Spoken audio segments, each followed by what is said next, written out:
Jai Hind and welcome to Dev Talks. This is Aadi.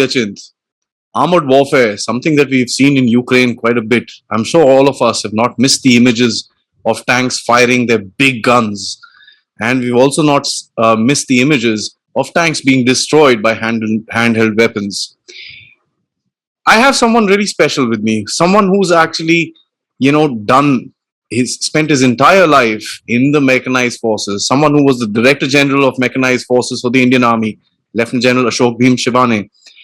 So it is an interesting discussion because every time there is a war, and we've spoken about this, about the Azerbaijan-Armenia war as well, the tank's obituary is written for some very funny reason.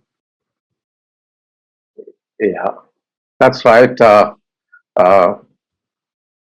Thank you, Aadi, once again. It's a pleasure to be on your platform.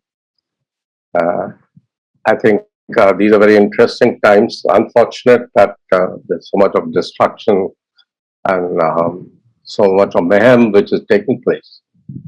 But coming to your question about the obituary of the tank, look, in the lighter vein, I would call it Tankophobia or TOP.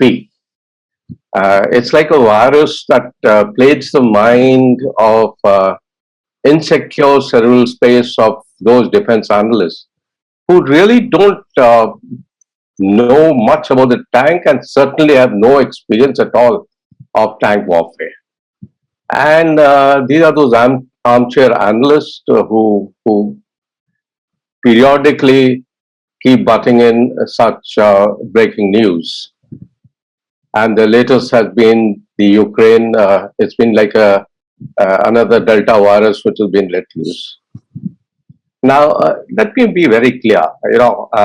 Having spent 4 decades with tanks and seen it in various modes, including in high altitude, Western Front, everywhere. But we need to see the larger perspective of the battle space. Look, the aim of war is to impose one's will on the adversary. There's nothing new about this. We all know about it. And we also know that the art of war as such is to achieve victory at least cost and in minimum time. That's the art of war. Therefore, the application of military instrument must target both the will and capability of the adversary. And it is in this important factor which tanks enjoy a unique and an indomitable position on the battlefield as mobile protected firepower platforms. Mobile protected firepower platform. And their ability to achieve a 24/7 execution tempo by providing shock action, brute force, this paralyzes both the physical and psychological domain of the adversary. And that's what I spoke on, will and capability. And I would like to ask, is there any parallel kinetic platform or force on ground that can fulfill this role? Is there any platform that equally dominates the critical factors of time, space, force, dimension of the battlefield? I think the answer is self-evident. Now coming to the aspect of tank versus anti-tank competition, I would call it a pendulum which is here to swing and will continue to swing. The tank versus tank saga actually started, is as old as the birth of the tank, which came into the battle in the Battle of Somme in September of 1916. You had handheld rocket launchers, you had various weapons, gross weapons to stop this monster called tank. The attack helicopters came, the top attack munitions of the artillery came, the anti-tank mines came, the drones came, and now the fire and forget 3rd or 4th generation anti-tank missiles, all to stop this tank. And increasingly, they are focusing on 2 aspects of the tank, which is the the top and the bottom, because here the protection levels are minimum. The others, you have armor, you have other means to do this. Yet, tank dominates and is an offensive weapon. It must be understood. An anti-tank, as the name suggests, is a defensive reaction to stop this onslaught. So it must be seen in that light, and therefore tanks will continue to be an instrument of deterrence in peace and a force of decision in war. Now, if you look at even the Russian-Ukraine conflict, it's quite clear that, I mean, I'm reading the papers today, the Ukraine themselves have said that 42 towns and villages have been captured. If you look at the area that has been captured by the Russians, it is even little bigger than the size of Haryana, where I'm staying in Gurgaon. So all this, would this happen if there were no tanks? Were mobile platforms firing? Would this happen? Would you expect the same thing that all four pincers have marching columns coming in and hoping to achieve all this? So let's be pragmatic about it, and we have to realize, why do we compare tanks, aircraft, ships when we analyze military battles? Why do we see pictures of tanks and their animations when we go into the electronic media and discuss battles? The answer is simple. The signature ranks are a signature of the military strength and a symbol of offensive intent, which are indispensable in the present conflict, as long as conflicts are fought on ground. And that's the reason we saw tanks in Ladakh unnerving the Chinese, and the Chinese asking the Indian forces to first pull out the tank as the first level of de-escalation of the situation. Well, it was hurting them.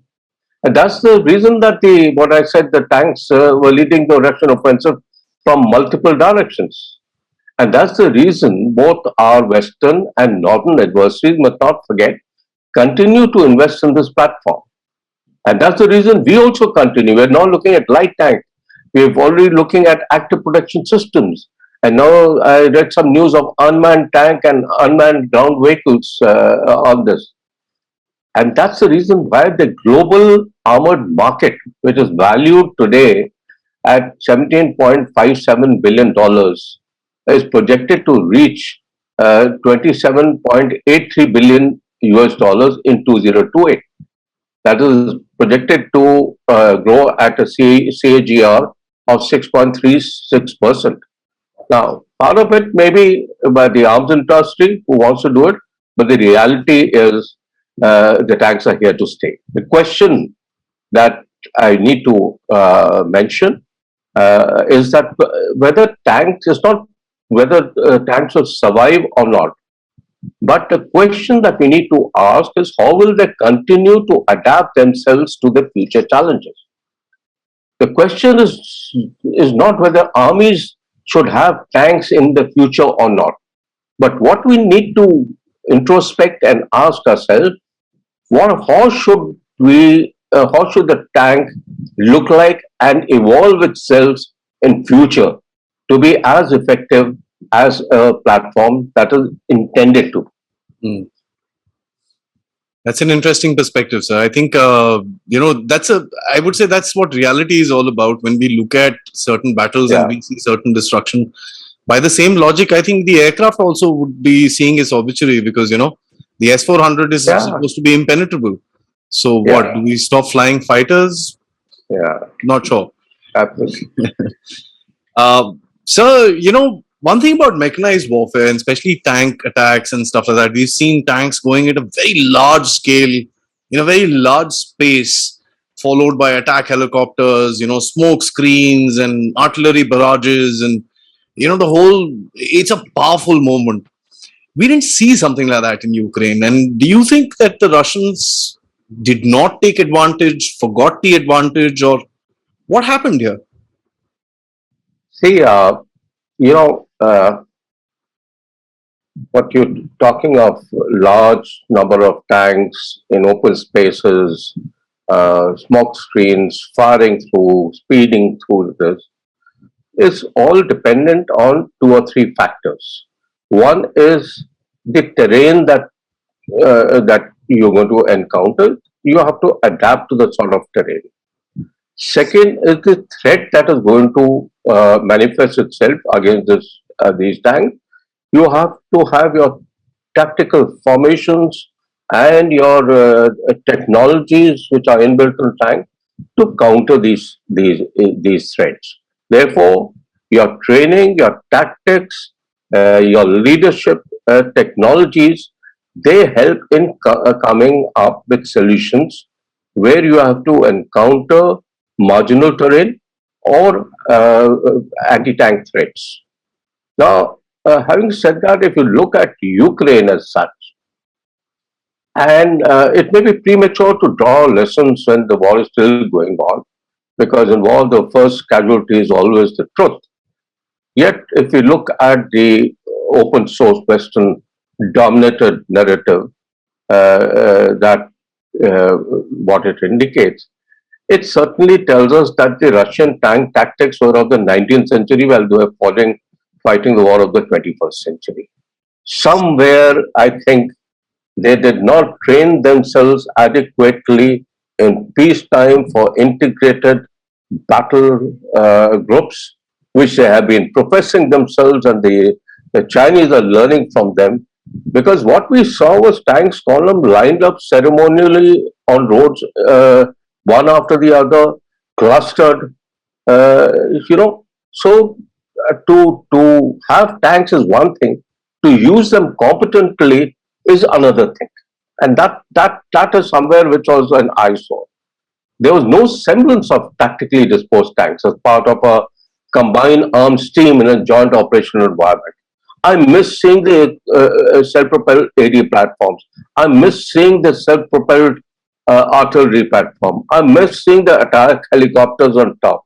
I miss seeing the air power dominant. Now, there was no there was no combined arms concept as such, and there was no matching combat support logistics, and therefore you heard of certain logistic issues also of these tank columns. So they moved on roads as lone rangers in a very predictable manner, irrespective of the slushy countryside, which was known to all. But what they did was they compromised the basic strength of mobility, which impacted their survivability.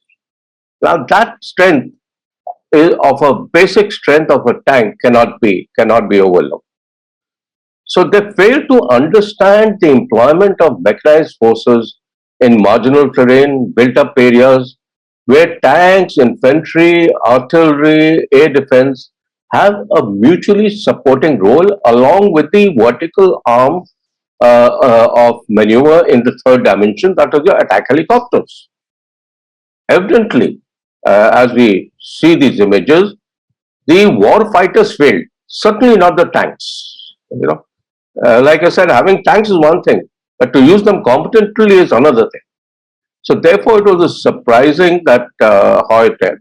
But I'm not be too surprised if this West. It's a doctored Western narrative which has been built up by the defense industry magnates to demean the Russian tanks because they have a tendency to hype up any destruction of anything and everything that opposes a Western viewpoint or a thought to sell their anti-tank missiles.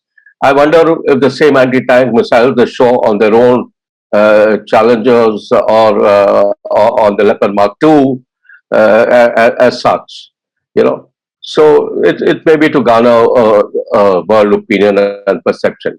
But the real lesson that we need to draw from the employment visuals that are coming at is that the combined arms concept along with joint operational synergy is what will lead to force optimization and thus is critical for success.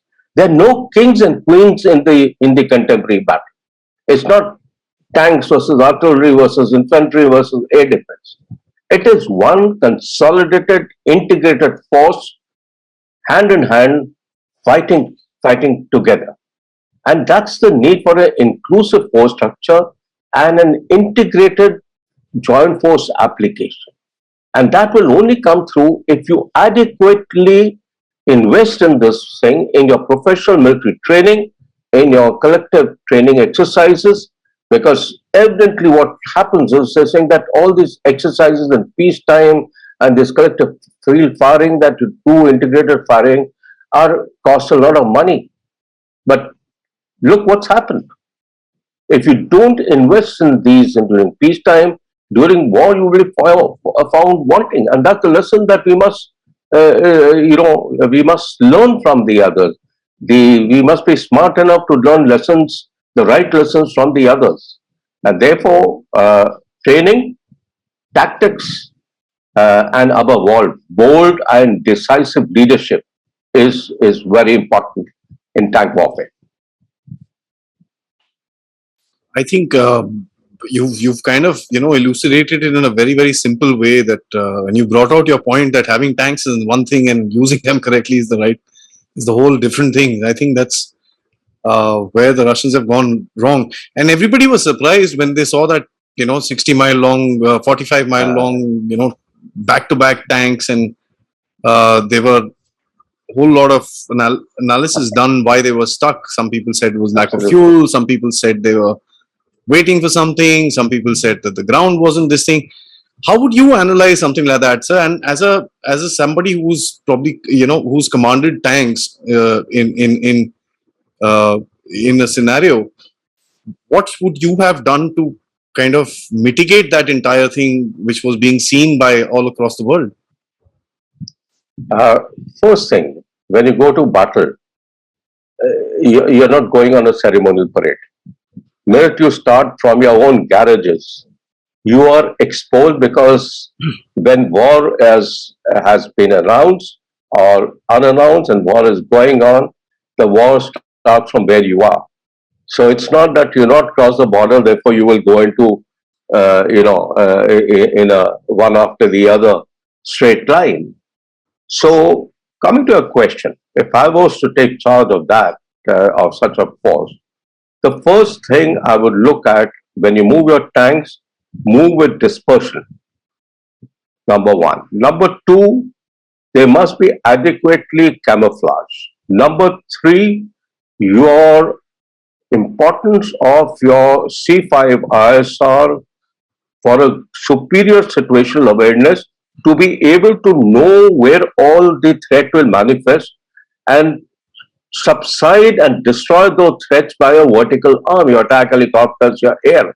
Suppress them while you're coming back. While your suppression may not be complete, but you are moving now as a combat team or a combat group or a combat command, integrated with self-propelled artillery, integrated with self-propelled air defense.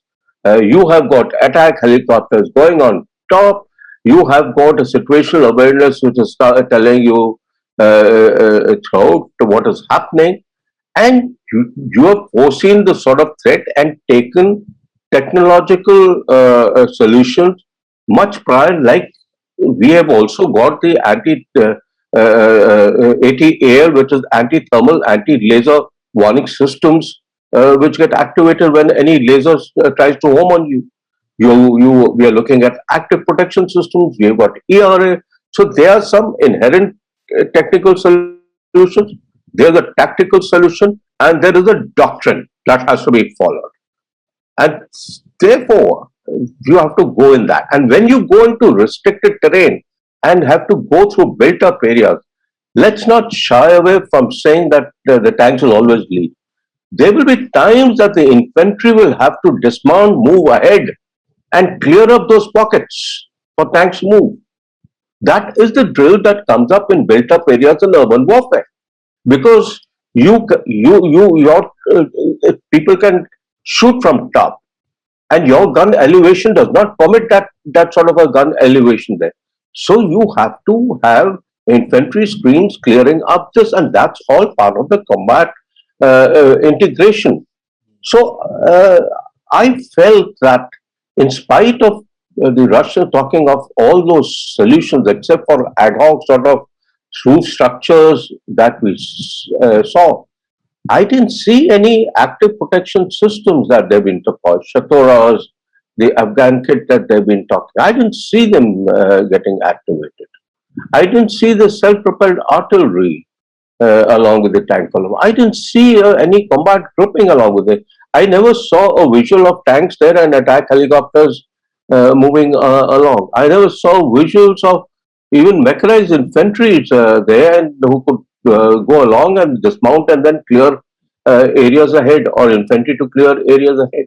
So I think they got it wrong if those are the visuals which are correct. And I say it because I'm very skeptical of whatever is being narratives are being put across. But if that is true, they got it horribly wrong in the employment of tanks, both technically, tactically, and the leadership of the tank columns and their mechanized forces, I'm afraid, failed to deliver the capability of this very, very potent force.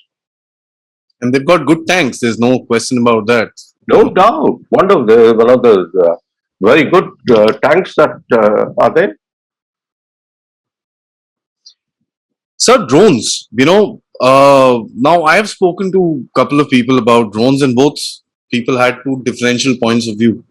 My point of view is irrelevant, but what do you think is the future of drones as loitering munitions, as anti-tank munitions?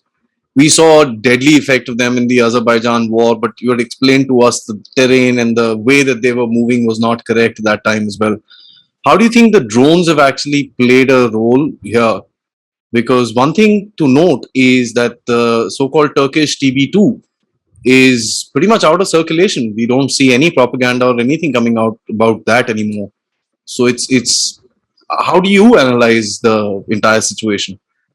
See, as a professional, we have to realize that the anti-tank systems will always try and target your physical vulnerabilities, irrespective of tactics and whatever is happening.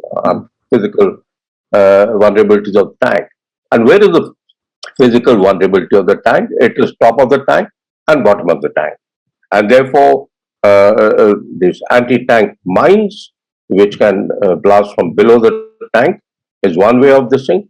Increasingly, because they will have to be placed, and you're not very sure because anti-tank mines won't recognize your tank versus the others. So increasingly, a more reactive and independent form is to target it either by drones or by third generation anti-tank guided missiles, because they are top attack munitions, and top attack munitions can impact the tank, especially most of them have got a tandem warhead, that is two warheads. One gets activated by that's a matter of details. One gets activated by the sort of screen that you put on top, and the second one then hits the tank. But they are, having said that, these are things which are not new. And I think Azerbaijan again played it up to the social media battlefield more than the actual physical battlefield. Because the number of tanks, if you look at, that were destroyed were more than the tanks that each side had. And similarly, even in Ukraine, there were two or three articles, as I laughed at them, which said that Ukraine has destroyed X number of tanks, but they have captured or got hold of Y number of tanks, which have added to their inventory, and therefore the inventory from the start of the tank has actually increased, tank inventory. So, I mean, these sort of light humored articles will continue to find space by non-professionals as such. But what we must understand are two things. One, the threat is real, no doubt. But the threat is not unsurmountable. These threats existed in various platforms over a period of time. It's a tank versus anti-tank pendulum. And these threats have to be understood by counter technologies, counter tactics, and a high quality of ingenuity in training, which has to be adaptive to the challenges of anti-tank as they emerge and achieve the mission. So therefore, the cost of a tank is a fraction of the value of training that the tankman gets. And this investment must never be compromised. Second, modernization of these vehicles to keep up with technologies takes time and the threat manifests very fast. So therefore, we have to invest in all. And my last point is why these are not unsurmountable threats. Because today, even you have physical countermeasures. You've got electronic warfare measures to counter their homing devices, whether it's a millimeter wave seeker, whether it's an infrared seeker based on a heat-seeking device, or whatever the combination. So you can electronically disrupt those, provided you pick up the threat, which is the start point.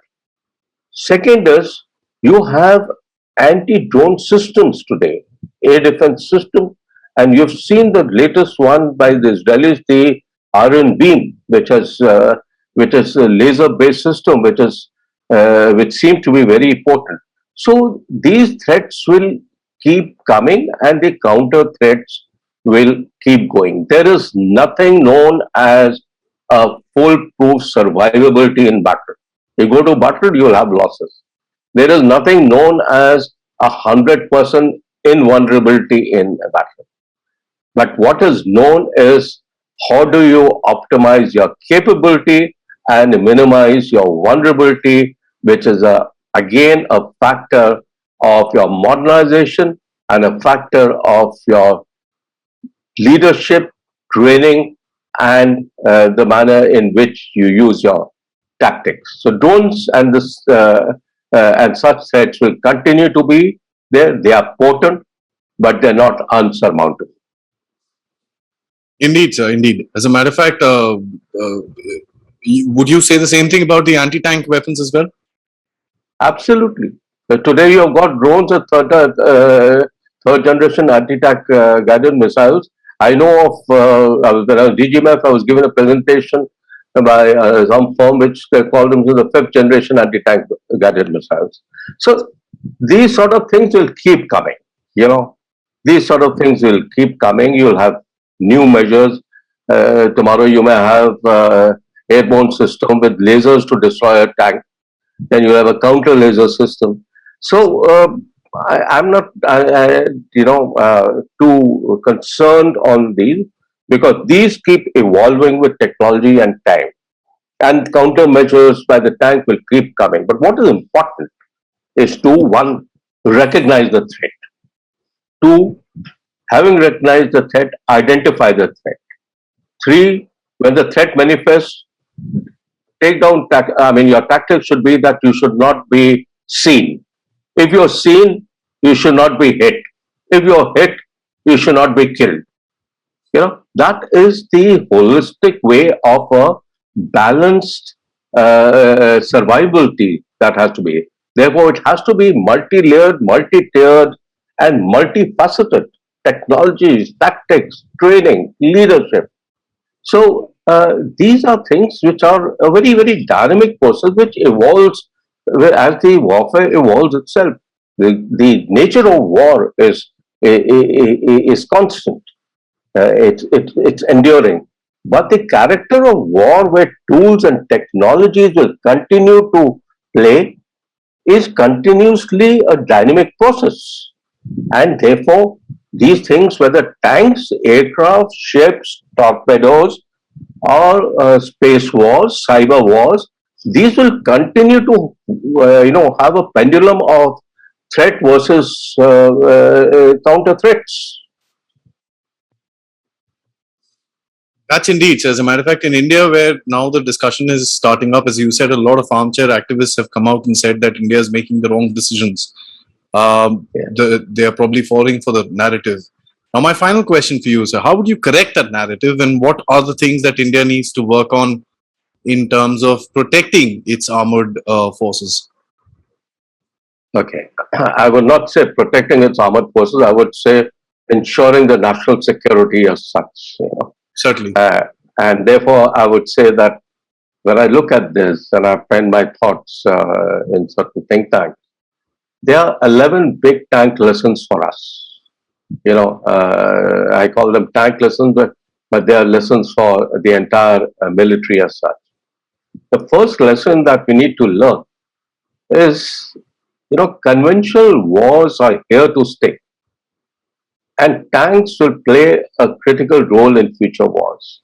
We got awed by the Western narratives of invisible wars, grey wars, and political wars, and slowly people started saying that the war is not an option, and then it started.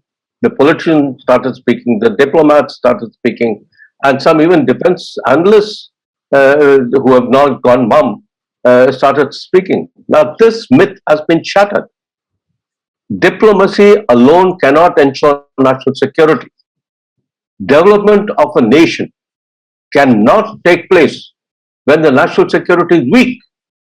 So, the foundational construct of national security is hard power, and in hard power, it is built. These are hard realities that must not be put under the carpet because hard power counts, and this requires investment in terms of matching budgetary support and optimization of indigenous capability. And that's a message that I would like to leave with our decision makers at the apex level. That please realize capabilities take time, intention change very fast. Please realize investment in peacetime training and military education and modernization of equipment will will pay its dividends in war when the nation is threatened. But don't look at national security from the myopic views of populist measures, but look at it from ensuring that the threat that stands today at your doors knocking does not achieve what it wants to achieve and weaken the nation. That is my first lesson there. The second lesson that I need to draw is boots and tracks on ground matter. As long as nations have inimical adversaries and turbulent borders, infantry and tanks on ground will matter. Their employment, however, must be seen from the physical denial and domination perspective of veterans and warfighting. And they must be seen, like I spoke of, an integrated combined arms team. So they cannot function in exclusivity as such. And this is something that we need to learn because our present structures are too cocooned, whether it is at the army headquarters where you have very specific directorates, each doing modernization training its own cocoon. In fact, the Mechanized Forces Directorate, of which I was heading, is now split into Armored Corps Directorate and the Mechanized Infantry Directorate, which I think is a retrograde step. Similarly, just putting different arms and services during training together and saying, okay, now you are integrated, doesn't work. Integration is far more deep. You have to sit together, you have to discuss together, you have to know each other's equipment equally well, the strengths and weaknesses. So, therefore, these are the lessons that we need to. We also need to understand that what is the role of tanks that is coming up. You see the impulse in Ladakh sector. Both boots and tracks on ground matter, and that held the Chinese back, along with the leadership that is important. My third point that I wish to highlight is the aspect of distance punishment versus adapted maneuver. And I'm talking of is long range artillery fires versus on ground tank maneuvers. You can keep, doing surgical strike, but you don't capture things unless you put troops on ground and you maneuver your tanks on ground. You may continue to pump in TNT on Kiev, Kharkov, or Lance, or you will do it in Mariupol anyway. But finally, you have to move on ground, and therefore, we need to understand that what is the relationship between operational fires and adaptive maneuver, and we have to harmonize this. Therefore, we need to not only invest in operational fires which are fired by the artillery, we need to invest in the aspect of from two-dimensional ground maneuver of fire and maneuver. We have to go on to the third dimension, which is the air. We have to optimize the attack helicopter capabilities. And this is something that we must need, that the need of attack helicopters for ground forces. You cannot have two different services, integrating at that time. It has to be integrated as part of the force as an air mechanized integrated combined of force. My fourth point of lesson is that tanks is a symbol of military power in the information wars of 21st century. Yeah. Do you have seen the wars of narratives which are scripting the notion of victory? The question of identifying victor from the vanquished in these contemporary wars is become complex and ambiguous. So military success or failure in future conflict, because conflict is today going into the society, it is involves the people. So therefore, if you have to look at a notion of victory, you have to do things fast and you have to do things furiously, and you have to have a psychological impact of what you are doing. Now that is where tanks, ships, aircrafts will script the visual. It's not that the targeting tool will script the visuals, but these are important things. So therefore, the nation needs to invest in the dimension when we are looking at our information warfare doctrines and philosophies.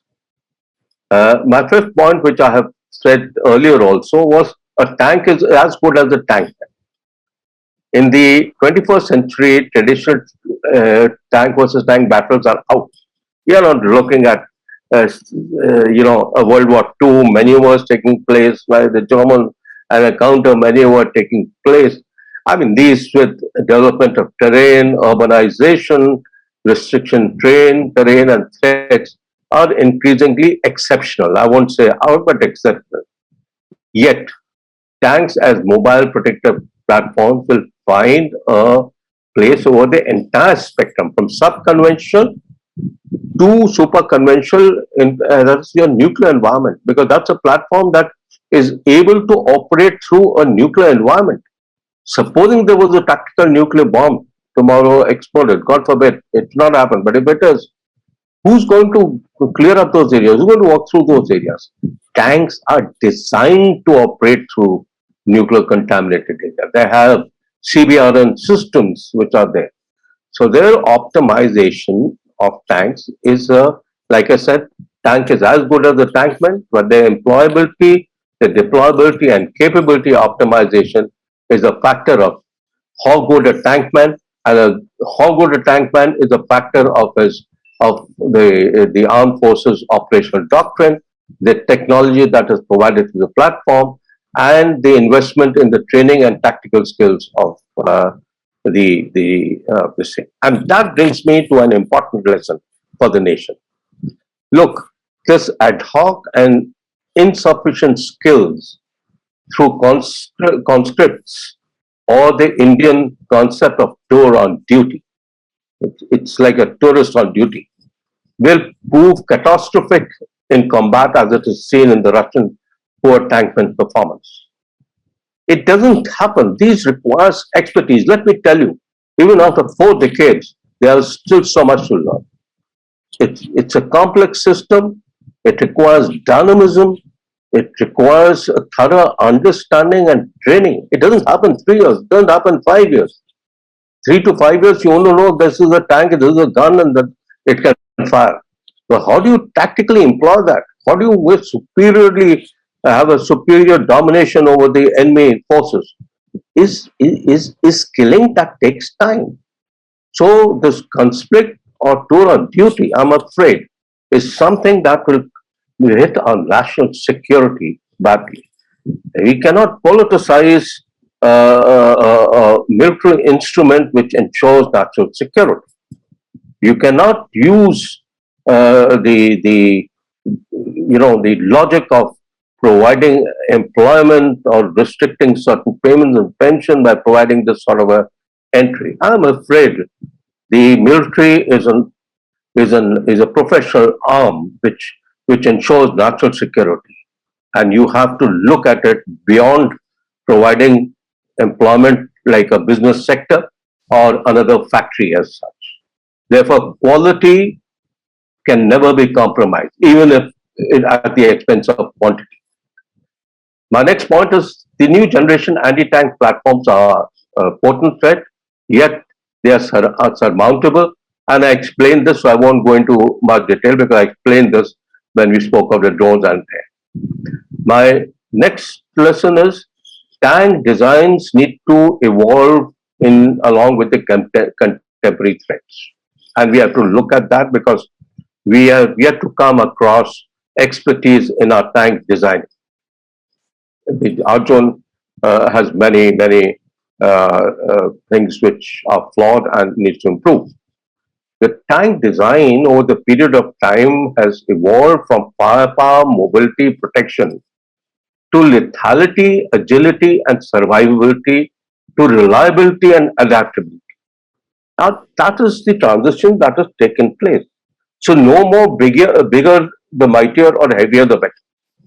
The agility of a tank differentiates it from the static pillbox that you saw in Ukraine, and this should never be compromised.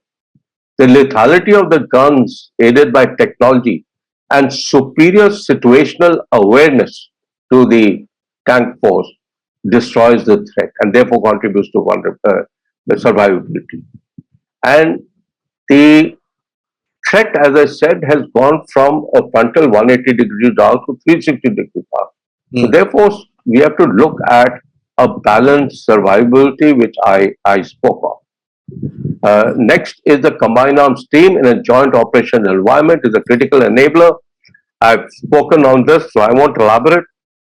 Suffice to say that we must train and fight as a combined arms team, and we must go back to having our integrated large-scale exercises and regular annual field firing. That's a lesson that the Indian military needs to draw.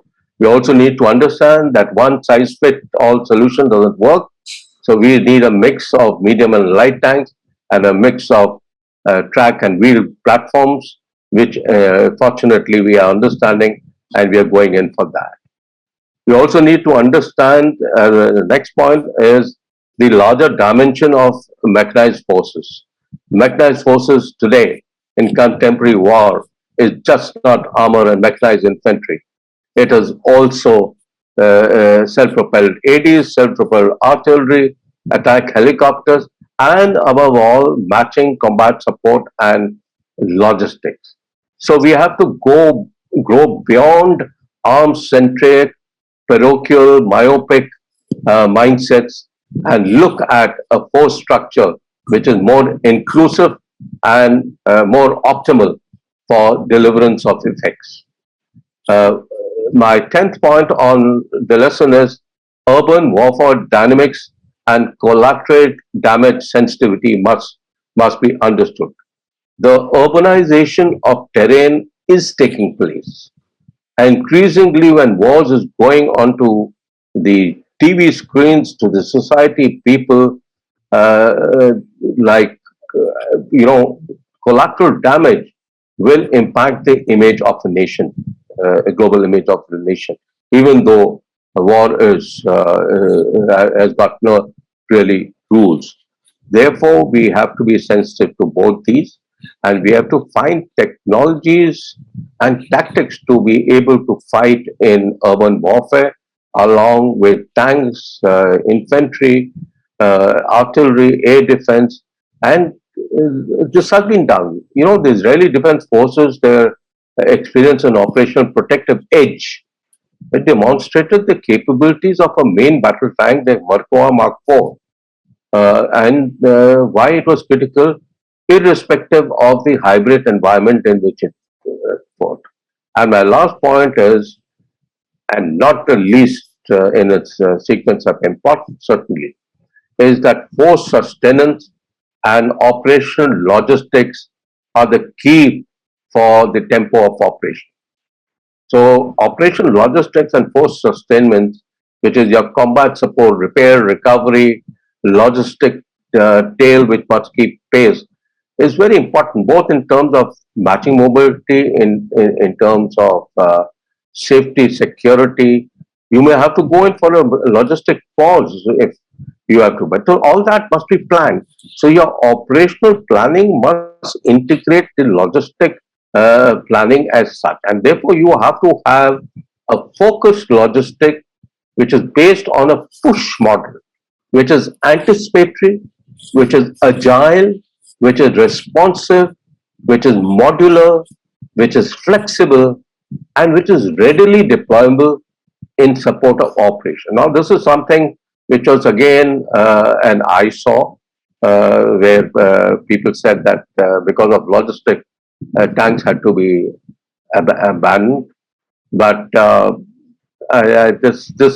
this should never take place in a professional army who understands the importance of the logistics and operations being integrated in the planning and execution. Couldn't have asked for anything more, sir. A very detailed list of recommendations that you prepared. Firstly, thank you so much for that. There are a couple of things I was noting down in the middle. One of the things that really touched me is that capabilities take time to change and intentions change really fast. So that's something which is very, very important. And the second one, which actually outlines the entire Ukraine war, is the tank is as good as the tank man. So I guess, for me, these two things really hit the spot. Of course, all of them are super relevant, but these both things really brought out the Ukraine war and the kind of catastrophe that we are seeing in terms of what the Russians are doing. So I'd like to thank you so much. This has been an eye-opening discussion, of course, with your experience, obviously, and the question of the tank, which is ever present in any particular combat scenario right now. As I said earlier, it's really funny that it only always points towards the tank, but it doesn't point towards aircraft. It doesn't point towards anything else which has anti-systems made for it. Even missiles, for that matter, we are spending huge tons amount of money to make ballistic missiles, but they also have anti-missile systems. So, the Iron Dome in Israel, which is being used today, Yeah. is a part of that. So it's one can't write off a system because there's been an anti which is made, and that's the bottom line. I think from this particular interview. And thank you so much. It's always a pleasure to interact with you, sir. Till next time, and for another analysis, Jai Hind, sir. And thank you very much. It was a pleasure, always a pleasure to interact with you. Jen.